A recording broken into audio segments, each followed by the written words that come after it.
Night హడావిడిగా 2 AM జర్మన్లో ఎటు వెళ్తున్నానో video లాస్ట్లో చెప్తాను. హాయ్ ఎవ్రీవన్, ఇవాళ డే 21 సిరీస్ ఇన్ బెర్లిన్.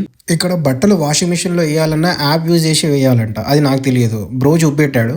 ఇక డైరెక్ట్ వాషింగ్ రూమ్కి వెళ్ళిపోయాం. బ్రో గైడెన్స్ ఇచ్చాడు ఎలా యూజ్ చేయాలి, ఎలా యాప్ యూజ్ చేయాలని. జస్ట్ ఒక్క వాష్కి 5 euros అయిపోయాయి.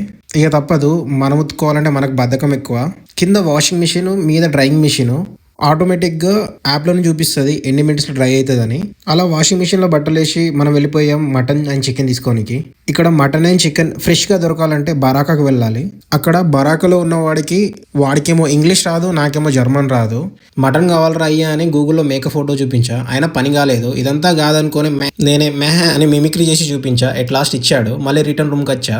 Finally we got our letters, tax ID and health insurance వచ్చేసినాయి. డ్రై అయిన బట్టలు రూమ్కి తీసుకొచ్చా. మంచిగా మటన్ చేసుకొని తిన్నాం. వీడియో ఫస్ట్లో చెప్పాగా 2 AM ఎటు వెళ్తున్నానంటే ఇక్కడ కాఫీ తాగడానికి వెళ్తున్నా. ఇలా వెళ్తుంటే హైదరాబాద్ నిలోఫర్ చాయ్ గుర్తొచ్చింది. మేము కూడా ఇలానే వెళ్ళే వాళ్ళం. ఈ బ్రోసే మనల్ని కాఫీకి పిలిచింది. అలా కాఫీ అండ్ డ్రింక్స్ తాగి రూమ్కి వచ్చి పడుకున్నా. That's all for the day. Thanks for watching. Bye.